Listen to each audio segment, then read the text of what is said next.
ngewe nta mugabo ngira ntawe ndashaka ariko ndi mukuru yarambwiye ati umugabo wanjye areba indirimbo za Bruce Melody ngo zitwa iki ubwo bakanareba porno twari kuri hoteli arambwira ati randa umufana wawe ati nanjye nje gukora ibiganiro ariko mfite intambara n'iki n'ibigeragezo ndamubaza none se ufite ibihe bigeragezo arambwira ati rero tubyaranye n'umugabo wanjye gatandatu ariko asigaye yarize imico mibi nese yihe mico yize ngo tujya kuryamana kandi tubyaranye gatandatu ngo akambwira ngo ni impene ngo muhaka inyuma ngo ako kinyuma ngo yagakuye mu ndirimbo ya Bruce Melody ngo abona n'ifoto ya Shadibu ngo ahennye kuki kuri screen ya telefone ye ngo akamwereka ya foto ngo akamubwira ngo nawe ariko ajya aryamana nawe none harambwira ati nagane n'abagore ducuruzanya bose bambwiye ngo nzatandukane na Rusandira naramubwiye ni mu gatandatu ibyo akwereka nawe uzabyiga hari akantu rero bakunda kuvuga kuri mama Sharirene yavuze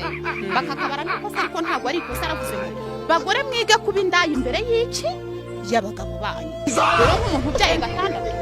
numva nawe yari kubyiga rwose akajya nahara ku kibambasi akabyiga akabwira umugabo ati sheri atongera unyereke uko bigenda nyereke uko bikorwa mbikora cyangwa se ukamubwira uti rero simbishoboye ibi bintu watoraguye muri ayo maporono muri ibyo biki simbishoboye mugabo wanjye ariko ntuze kwitangaza amakuru cyangwa ngo ugende ubibwira umuhisi n'umugenzi mu bantu mucuruzanya cyangwa no muri karitsiye